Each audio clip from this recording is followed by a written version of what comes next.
সরকার পতনের দাবিতে সারা দেশে আবারও উত্তাল বিক্ষোভ মিছিল। সকালে লক্ষ্মীপুরের সাধারণ জনগণ এমনই একটি মিছিল নিয়ে রাজপথে নেমে পড়েন। বিস্তারিত ভিডিওতে দেখতে থাকুন।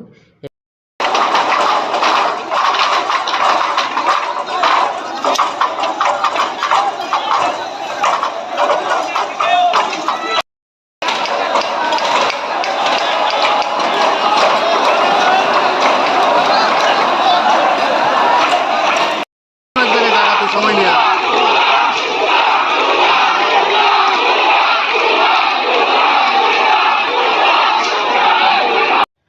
মিছিলকারী সকলের একটাই দাবি, এই সরকারের পদত্যাগ চাই। এই সরকার ভুয়া, এই সরকার আর চাই না। সকলের মুখে মুখে ছিল ভুয়া ভুয়া স্লোগান।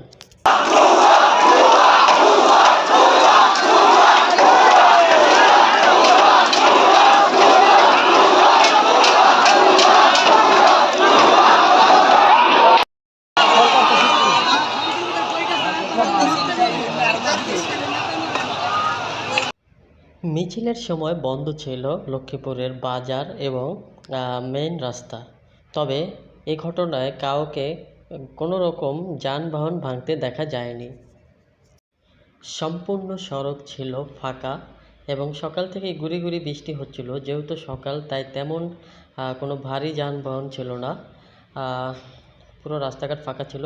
কোনো যানবাহনের ক্ষতি হয়নি, কোনো গাড়ি ভাঙচুর করা হয়নি এবং মিছিলকারীরা মেন রাস্তা পর্যন্ত ঢুকতে পারেনি। শুধু বাজারের মধ্যেই এই মিছিলটি দেখা গিয়েছে এবং মিছিলকারীরা মহাসড়কে ওঠেনি। ডেস্ক রিপোর্ট, এসএসজি ফয়সাল, যখন টিভি, ঢাকা।